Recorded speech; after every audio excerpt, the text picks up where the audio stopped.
Assalamualaikum warahmatullahi wabarakatuh. Bapak Ibu yang berbahagia,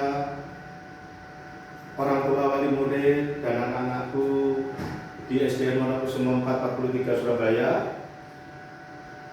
Pada tahun ini dalam suasana masih pandemi, yaitu sejak 2020 tanggal 15 Maret siswa sudah tidak berada di sekolah, tetapi guru-gurunya masih selalu setia di sekolah itu.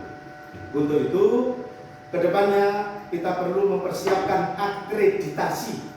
Apa itu akreditasi? Yaitu sebuah pola penilaian terhadap suatu sekolah. Nah, akreditasi untuk tahun 2020, 2021, dan nanti SDN Wonokusumo 4 akan mengalami akreditasi untuk tahun 2022. Namun persiapannya adalah 5, 4, 3 tahun kebelakang. Jadi yang disiapkan dari ada yang 2018, 2019, 2020, 2021, 2022. Nah, ini ada komponen akreditasi 2021, yaitu yang pertama adalah komponen mutu lulusan. Di sini ada 9 butir. Yang kedua, komponen proses pembelajaran, ada 6 butir. Yang ketiga, komponen mutu guru, ada 5 butir.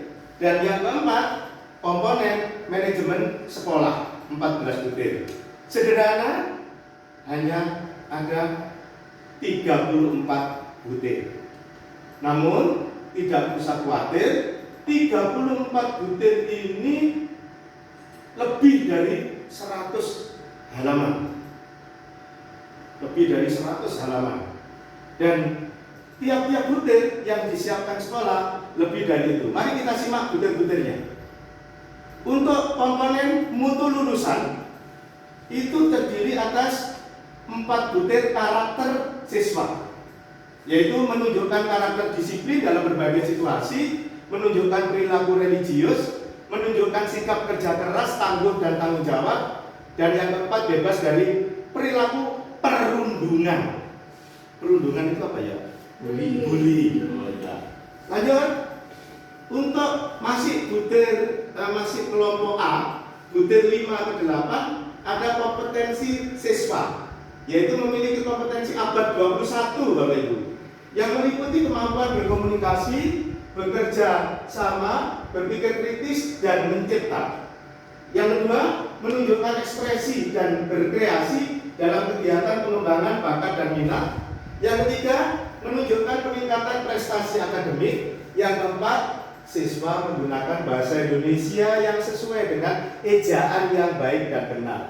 Kemudian butir ke-9-nya yaitu kepuasan pemangku kepentingan. Siapakah pemangku kepentingan ini? Yaitu stakeholder lulusan yang memiliki kepuasan terhadap mutu lulusan tersebut. Lanjut. Sekarang komponen proses pembelajaran. Ini mulai dari butir ke-10 sampai butir 12. Judulnya adalah kualitas pembelajaran di kelas. Apa saja yang dipentingkan di sini?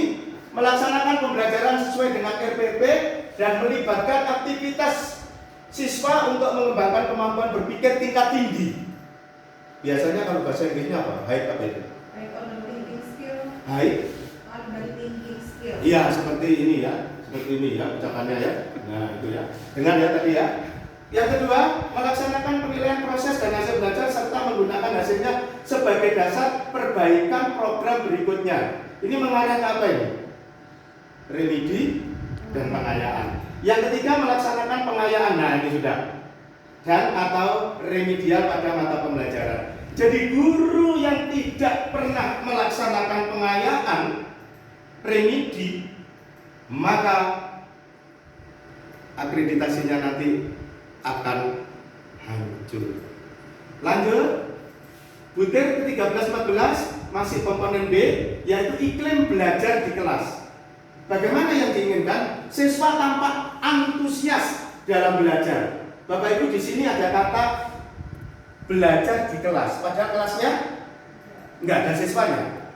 Maka yang ditemukan adalah kelas online, kelas tatap muka menggunakan area Meet meeting dapat menggunakan Google Zoom, dapat juga menggunakan kelas meeting dan juga kelas-kelas yang lain.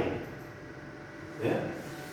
Kemudian terjadinya budaya literasi membaca dan menulis. Bagaimana sekarang wujud kalau pandemi, Bapak Ibu, bahwa ada budaya literasi membaca dan menulis? Dibuktikan dengan apa ini nanti? Bapak Ibu harus membuktikannya juga. Bila perlu ada rekaman anak-anak yang membaca, kemudian ada bukti anak-anak yang menulis.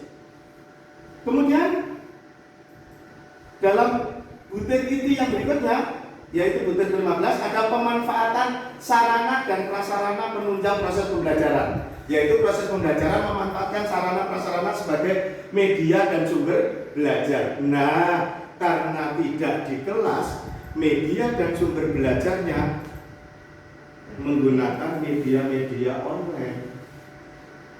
Jadi Bapak Ibu yang tidak menggunakan media online itu, misalnya PPT, video dan sebagainya, maka nanti akan kesulitan di dalam akreditasi. Lanjut. Nah, komponen yang ketiga, C, komponen mutu guru. Komponen mutu guru ini ada butir yang berikutnya, menyusun perencanaan pembelajaran aktif, kreatif, inovatif dengan melibatkan seluruh siswa serta mengoptimalkan lingkungan dan memanfaatkan TIK, teknologi informasi apa kan? Komunikasi. Nah, di sini Bapak Ibu yang sekarang ini sedang digalakkan TIK ini terhadap siswa. Kemudian juga gurunya tentunya tidak boleh lengah. Pengembangan profesi guru. Gurunya harus melakukan EDS, evaluasi diri. Kalau EDS evaluasi diri sekolah, kalau guru evaluasi dirinya sendiri. Kemudian merefleksikan dan mengadakan perbaikan kinerja secara berkala. Gurunya harus mengembangkan ini. Kemudian melakukan pengembangan profesi secara aktif untuk meningkatkan pengetahuan, keterampilan dan wawasan baik melalui kegiatan organisasi profesi guru. KKG ini untuk SD. Kalau untuk SMP, SMA, SMK biasanya MG, MP. Musyawarah guru mata pelajaran. Kalau KKG, apa KKG itu? Kelompok kerja guru. Disinilah membahas hal-hal yang sangat penting bagi pengembangan keprofesian itu. Tentunya atas inisiatif sendiri atau difasilitasi oleh sekolah. Dalam hal ini adalah kepala sekolah. Lanjut. Berikutnya, inovasi dan kreativitas guru. Gurunya dituntut mengembangkan, memodifikasi strategi, model, metode, dan teknik pembelajaran aktif dan mendidik, terutama pada saat ini pada masa daring. Selanjutnya, kekhususan mengembangkan perangkat pembelajaran tematik wajib hukumnya dari kelas 1 sampai dengan kelas 6 karena kita tema. Yang terakhir, komponen manajemen sekolah. Ada pencapaian visi dan misi. Mengimplementasikan visi dan misi serta tujuan melibatkan seluruh komponen sekolah dan pemangku kepentingan. Kompetensi supervisi kepala sekolah. Menunjukkan kompetensi supervisi dalam membantu guru. Jadi supervisi itu harus membantu guru dalam memperbaiki kualitas pembelajaran. Kepemimpinan kepala sekolah dituntut mempraktekkan kepemimpinan yang kreatif, inovatif, partisipatif, kolaboratif, transformatif, dan efektif. Ini kepala sekolah masa depan. Kepala sekolah yang biasa saja harus segera bangkit dan sadar. Kepala sekolah kreatif, inovatif, partisipatif, kolaboratif, transformatif, dan efektif. Lanjut. Budaya sekolah menciptakan komunikasi dan interaksi. Bagaimana hubungan antara sekolah ini dengan guru, dengan siswa, dengan warga sekolah, dengan orang tua, masyarakat yang harmonis. Kita dulu punya 3S. Senyum, salam, sabar. Dapatkah sekarang ini kita masih tersenyum? Bisa. Bisa tersenyum dengan siswa. Tetapi kalau kondisi ini Nggak mungkin kita tersenyum bisa dilihat. Coba semuanya tersenyum. Bapak Ibu apa tahu senyum saya yang bagaimana? Salam, kita tetap mengucapkan salam. Kalau orang Islam, Assalamualaikum dan seterusnya. Mungkin selamat pagi, selamat siang, selamat sore. Saya salam, senyum, kemudian sapa, hai, halo, selamat pagi anak-anak. Anak-anakku yang biasanya kalau Bu Neni Pak Dita itu memilih anak-anakku yang apa itu? Anak-anakku yang istimewa. Itu yang biasanya karena di sini ada siswa ABK. Kemudian menunjukkan budaya bersih, indah, aman, dan tertib. Ini ada yang 7K, ada yang sampai 9K, awalnya 5K. Berikutnya, pelibatan masyarakat. Masyarakat harus terlibat. Bagaimana? Melibatkan masyarakat dari berbagai kalangan dalam melaksanakan program sekolah. Boleh Pak RT, Pak RW, sesepuh kampung, atau siapa saja yang dapat diajak kerjasama. Dan ini harus ada bukti-buktinya nanti. Sekolah mengembangkan, mengimplementasikan, mengevaluasi pelaksanaan kurikulum secara sistematik, prosedural, dan efektif. Pengelolaan kurikulum kita sudah punya dengan baik di bawah bimbingan Dispendik Surabaya. Lanjut, pengelolaan guru dan teknik, menerapkan pengelolaan guru dan tenaga pendidik secara efektif, efisien, dan akuntabel. Kemudian memfasilitasi pendidikan agama berdasarkan agama yang dianut siswa. Butir berikutnya, pengelolaan Satgas, terkelolanya sarana dengan baik. Biasanya kalau di Surabaya, Satgas ini sudah tersimpan secara rapi di dalam Simbas.